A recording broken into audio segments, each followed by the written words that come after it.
सैयदना उमर और सैयदना हमज़ा इस्लाम कबूल कर चुके हैं।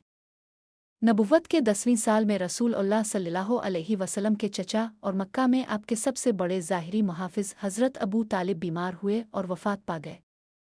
उनकी वफ़ात से कुरैश को अब पर बराह रास्त ज़ुल्म का हौसला मिल गया है। इस वाक़ये के चंद दिन गुज़रे थे कि सैयदा खदीजा का विसाल हो गया।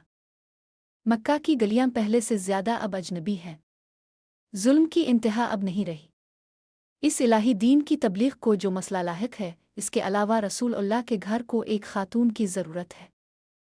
हज़रत उस्मान बिन मज़ऊन की अहलिया हज़रत खौला ने रसूलुल्लाह को सैयदा आयशा और सैयदा सूदा से निकाह का मशवरा दिया। तमाम अज़वाजी मुतहरात और उनसे निकाहों की तफसील इंशाअल्लाह सीरीज़ के आखिरी हिस्सों में ज़िक्र की जाएगी। इस किस्त का मौजू ताइफ है। ताइफ, जो मक्का से 60 मील दूर है, पहाड़ी इलाका है। रसूलुल्लाह ने ताइफ का इरादा फरमाया है। हज़रत ज़ैद साथ हैं। यहाँ कबीला सकीफ़ इक़्तिदार रखता है। इस कबीले के सरदारों ने दावत कबूल न करने के साथ बद तहज़ीब लहजा इख्तियार किया है। रसूलुल्लाह वापसी को निकले हैं तो उन हिरमा नसीबों ने ओबाशों, ग़ुलामों और कम उम्र लड़कों के हाथों में पत्थर थमा दिए हैं। रसूलुल्लाह के जिस्म अथर से खून इस कदर बह रहा है कि नलैन मुबारक खून से है। हज़रत ज़ैद खुद आगे आते हैं ताकि ये बदबख्त नबी अकरम तक न पहुँची। वो भी ज़ख्मी हैं। सामने एक बाग है जो मक्का के सरदार उतबा और शीबा का है। ये दोनों रसूलुल्लाह के बदतरीन दुश्मन हैं। रसूलुल्लाह उनके बाग में दाखिल हो रहे हैं। हाल ऐसा है कि इन दुश्मनों के दिल नर्म हो गए हैं। उन्होंने अपने ग़ुलाम अदास को ये कहकर भेजा है कि ये अंगूर उन साहिब को पेश करना और उनसे कहना उन्हें खाए। अदास अंगूर लेकर हाजिर हुए। रसूलुल्लाह ने बिस्मिल्लाह पढ़ी।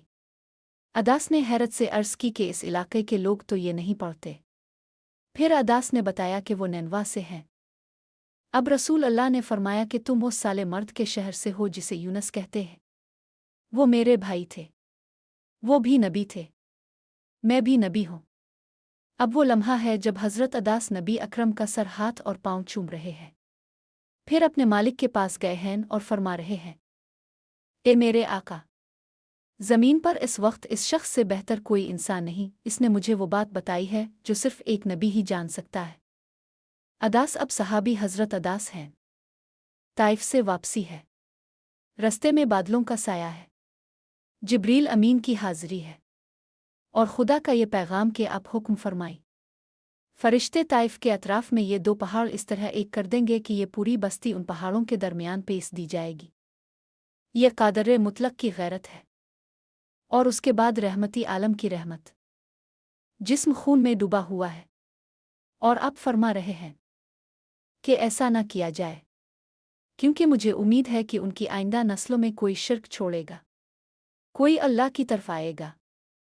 बिलाशुबा ऐसा ही हुआ।